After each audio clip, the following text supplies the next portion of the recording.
Nous allons découvrir la gestion des pages d'un document à travers une palette, la palette page.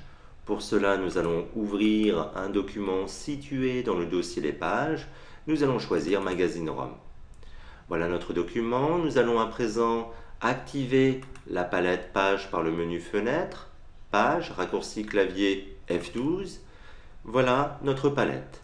Cette palette se décompose en deux zones, ici et ici. Ici, cette zone, c'est ce que l'on appelle le plan de montage. Le plan de montage nous propose une succession de pages sous forme de miniatures. Ce sont toutes les pages de notre document, avec ici notre couverture et ici, à la fin, notre dos de magazine. Si nous allons dans le menu local de notre palette page, nous avons la possibilité ici d'accéder aux options de palette. Nous allons cliquer. Nous nous retrouvons dans notre boîte de dialogue ici. Nous avons la possibilité de définir une taille de miniature. Nous allons choisir une taille grande. Automatiquement, nous débloquons une zone ici avec un certain nombre d'options. Nous allons cocher sur l'option de transparence et nous allons valider. Nous avons donc augmenté la taille des miniatures et du coup, nous pouvons constater que dans les miniatures, nous avons la prévisualisation des éléments qui structurent nos différentes pages.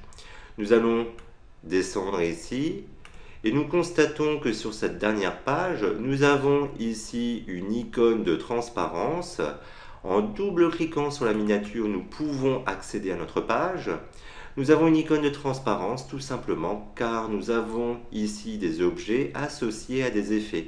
Et les effets, comme ici l'ombre portée, génèrent automatiquement de la transparence.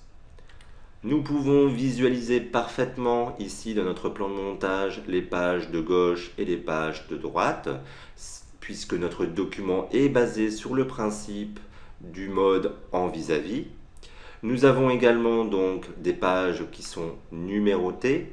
Nous verrons plus tard comment nous allons générer la numérotation dans les pages. Cette organisation permettra à l'imprimeur de traiter correctement le document. Par contre, concernant la couverture, nous travaillerons en général sur la couverture dans un fichier à part. En effet, elle est imprimée seule car elle a ses propres propriétés, ses propres spécificités en termes de taille, de papier ou de couleur.